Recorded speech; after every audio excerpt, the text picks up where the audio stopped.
Hello world out there, welcome to my YouTube channel. My name is Fabia, I'm coming from Germany in Hamburg. I'm a freelance artist and I decided to create a YouTube channel about, well, let's say 200 or 300 years ago, but I didn't have time, so I made it this weekend. So today I recorded, or the weekend I recorded big watercolor I'm making for a German musician. At the moment I'm making a book, and this is one, or let's say 2 pages of it. It took me well, let's say to paint it about 8 hours or something like that, and yeah, I recorded it for you and I will comment it, and I hope you have fun. Oh, and by the way, well, like I said, I am from Germany and German is my first language, so I decided to speak in English because I guess more people speak English. I will make a lot of mistakes, but I don't care, and I hope you don't care. So be gentle with me. Yeah, the book I am making at the moment for Asps, the base is a song, a fantasy song about some kids may get lost in a deep, deep forest, and yeah. I will talk a little bit about this picture I'm making. I made a storyboard for sure. I had a lot of lyrics. I made a value board to see where the light and the dark is roundabout. And I made a color board, like you can see here. Yeah, just as an orientation. And I have to say, this is the best decision you can always make, to have a color board. You won't get lost. Yeah, this is my equipment. Watercolor, this is my favorite paper. I have big sheets. I have polychromos for some strokes later, colorful strokes later. I have a fine liner in this white, I don't know exactly what it is. You can paint a little bit of white later into the pictures, into the paintings. I have gouache white. I make everything with watercolor, and I've got gouache white and some water sprayer to make the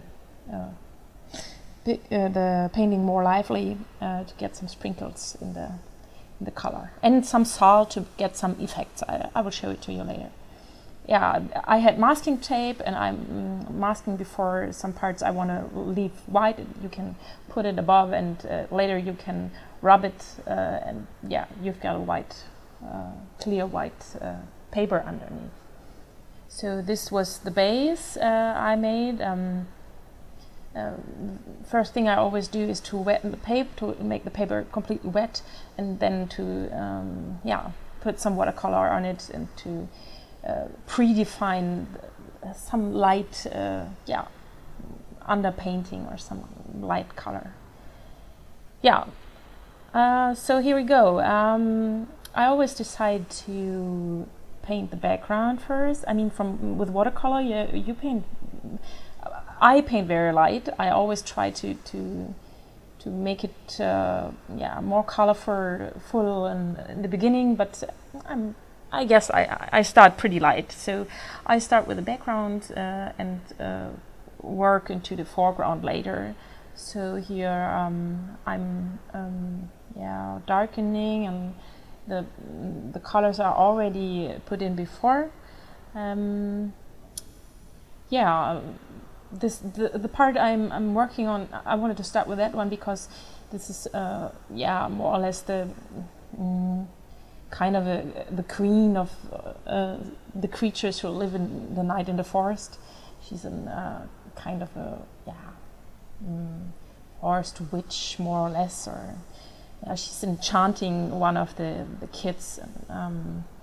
She must be, yeah, I wanted to sparkle her and to make her the center of everything. So I started to work on her first, and I wanted to glow her. I wanted later that, yeah, she really pops out. So I started to surround her with sparkles and colors, and like you can see on the bottom a little bit, there's a lot of structure in it already, and normally I do it like that I put some salt into the drying color. So if it's half dry or something, I sprinkled some salt over it, and it gets wonderful effects. And I also spray some water on it, and it gets also some very, very light differences in value. So I really like to do that. So it makes it more lively, and watercolor is meant to, for me, watercolor isn't meant to be controlled in every single stroke. I don't like to control it in every single stroke, because it makes wonderful things if you just let go a little bit. And using salt and water splashes is one of the fun parts, and one of the things you can say, hey, watercolor, do your magic. And yeah, watercolor does.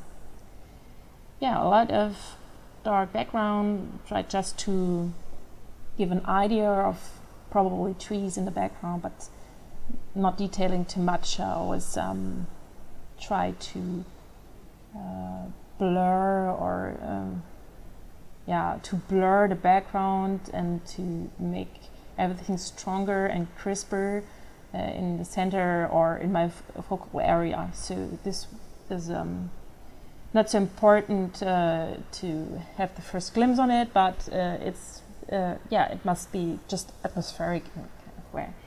And yeah, in the foreground I'm getting darker to get more depth there. So and because the focal area here is my first queen, I wanted to have the whole painting on the right side, further away from the queen. I wanted to make it darker and darker, so that she's really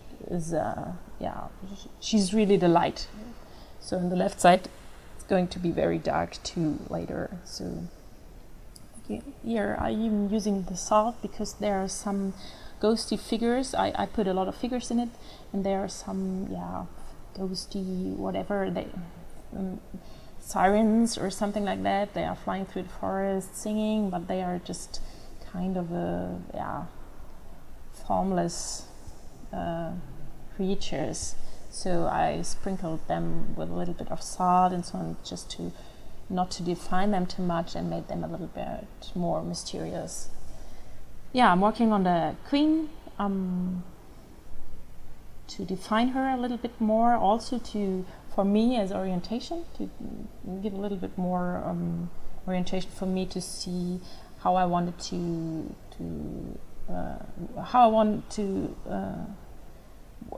how I want her look. So if I have an underpainting with polychromos and you paint over it with watercolor, sometimes the underpainting gets a little bit lost, and you get a little bit lost. So I define her so that I get more orientation to see where she's going. So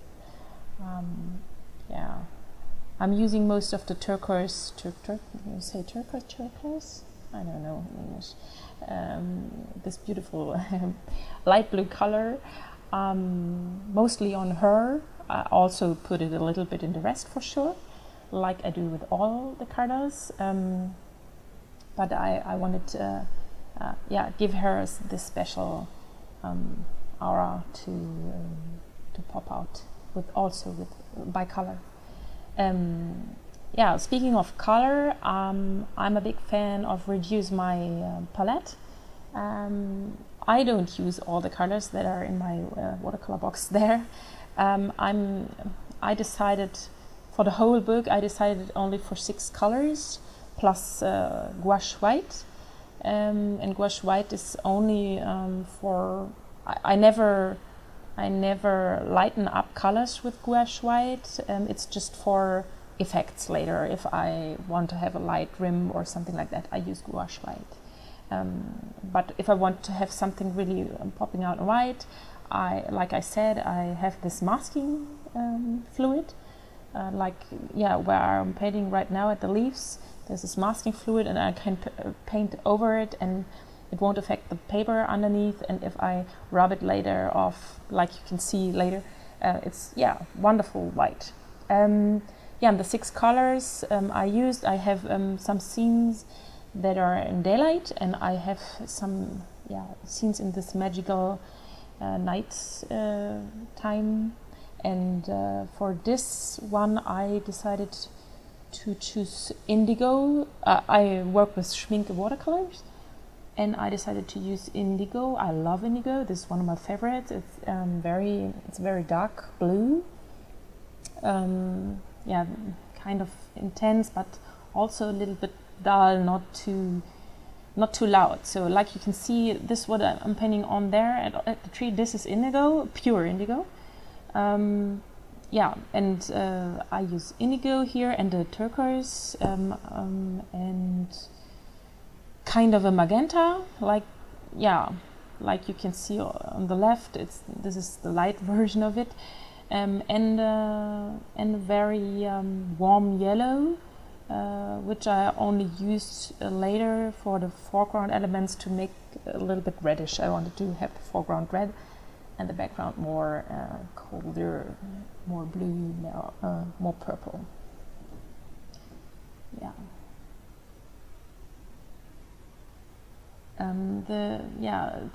There's always one thing I guess I will never get used to with watercolors, or for sure it depends also on the paper, but I love this paper for a lot of reasons. But one thing which I have problems with is that when you put the color on the paper and you think, wow, this is really wonderful, dark and deep.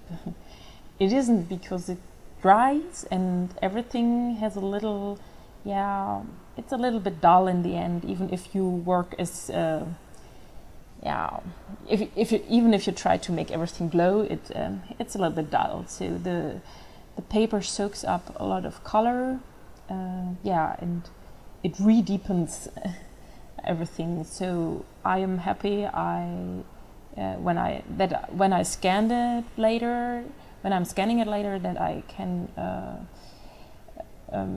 put a little bit of work into the dark parts, what I will later, you will see it later, and to crisp it once more in values, to make it more, to bring more contrast to it. Some random details to make the idea of probably some bushes and grass, and there are also some creatures in the background who are celebrating, making music and so on.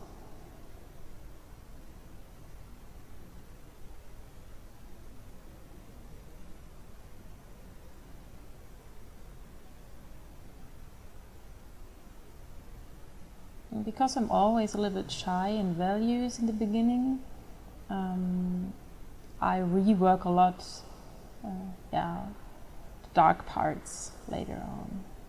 It's easier to work on the dark parts again and to make it too dark first, because if you made it too dark with watercolor, there's no chance to lighten it up in a beautiful way. So I prefer staying light in the beginning.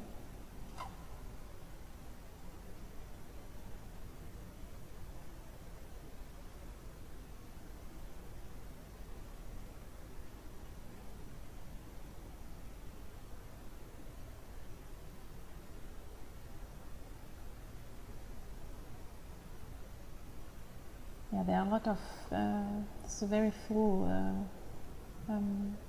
painting. There are a lot of figures in the midground and in the background. I try to work constantly on every part of the painting, and I've got different reasons. And one reason is it's watercolor; it has to dry. So I normally work from left to right if it's possible, because then the left side can dry and I can work further on. And but the midground and the many figures I've got in here, it's quickly painted, and I needed some drawing time for them.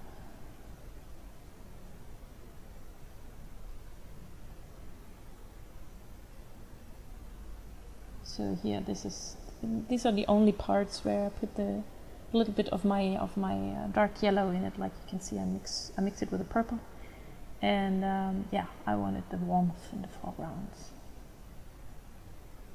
Just like it. Like you can see, I always have my color reference as a small print with me. Yeah, it helps me to not to lose orientation and more or less to stay with the values I chose and with the color I chose. For sure, I always work on some corrections while I'm painting. You make decisions with every stroke you do, so I do too for sure. And you have to define everything properly what you don't do in the color mood. The mood is just, yeah, to get an idea.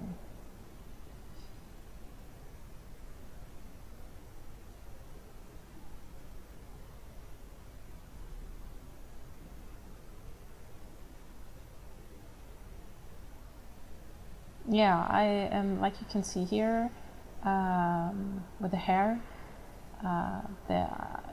all the fluid strokes I made, I masked before with a masking fluid, and I really love it because I can overpaint it with watercolor and it will always stay white underneath, and I have all these pretty lines. The lines are always part of my style, and I love them, and I use them also always to lead the eye to the focal point more or less, and to make everything flow. And I mean, this is a dancing scene. I need the flow. So, like you can see here now, painting the tail, I can paint on top over the masking tape. It stays white. It's perfect. I really love it.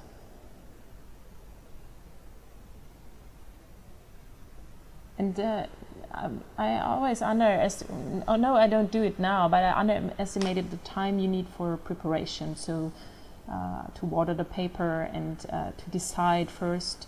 I always take some minutes before starting to sit in front of the pre-sketch and to think which color, where will I put that color, where will I put that color, and where will I put the masking fluid. And to paint the masking fluid is also something that takes time, and normally I put on the masking fluid first, and then I paint my my base color I showed you in the beginning, so these very, very light colors, and then I put more masking fluid on some parts I want to stay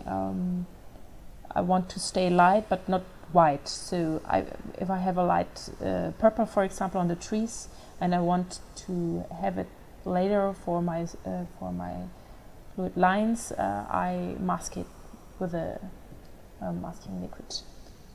So I have normally 2 steps using this masking fluid. So beautiful, like you can see, the teeth will stay perfectly white, and the plants too, and the eyes. On the left side you can see on the red part there's some salt in it. It makes this nice structure.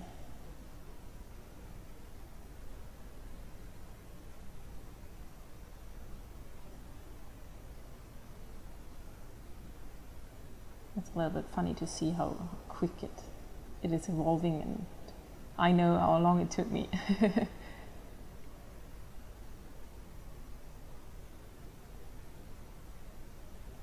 Yeah, and like you can see here, I always put some indigo, some dark stuff in between, because I really like the change of light, dark, light, dark, light, dark to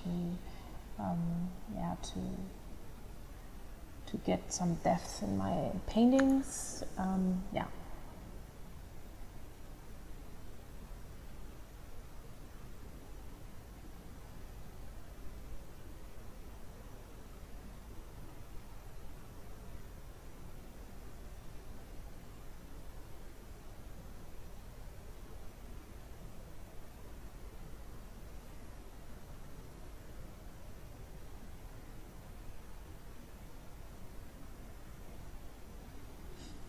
And this is also a decision you always have to do, is between which where do you want to have crisp edges and where do you want to have smooth edges. So like you can see on the nose, it's a little bit more crisp. It means there's a little bit more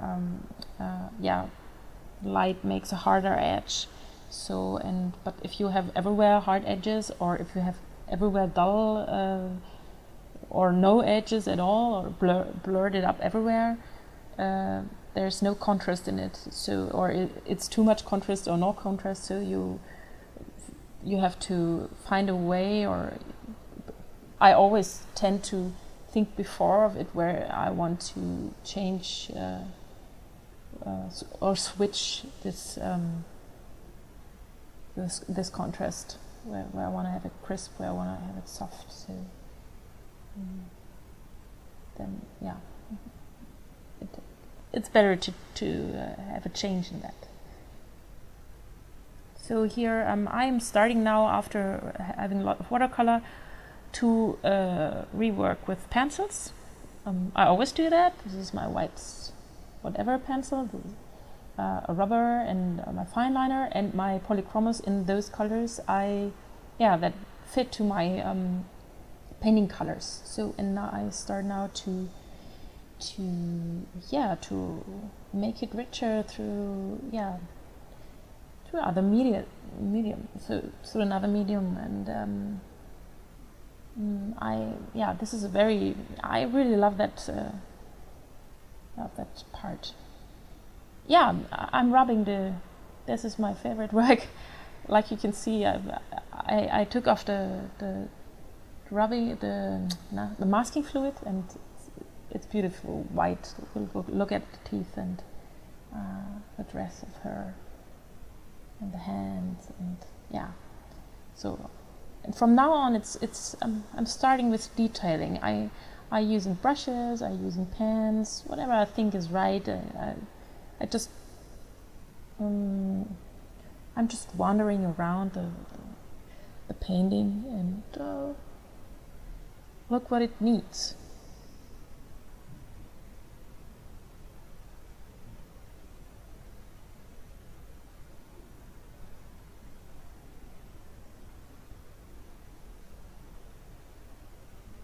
For sure, the fine liner is also waterproof, and the polychromos are waterproof too.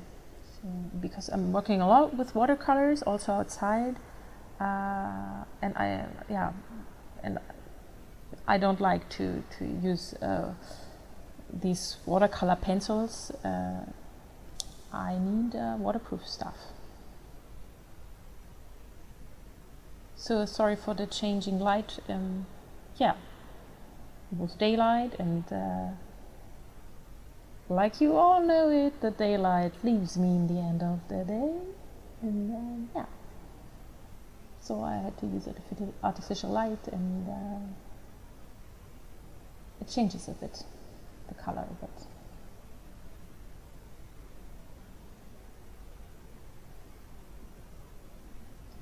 These details in the midground are definitely better to do with my polychromos, definitely, because it's too fine for my hands with the brushes. I'm normally, I think I'm normally not that high detailed painting person. I like it a bit dirty and a bit uncontrolled. I would say that. I think there are some people who would say, no, this is so detailed. But I couldn't paint midground with the brushes, and I don't want it.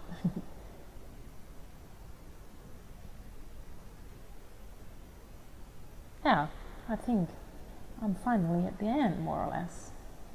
Nice. This is the watercolor. I scanned it, like you can see, like I did it. I made some splashes with gouache white. You can see at the queen. And I scanned it, and here's the scanned version. I deepened a bit the dark parts, and I just made it a little bit more popping out, but more or less it's the same. Just a little bit more crispy.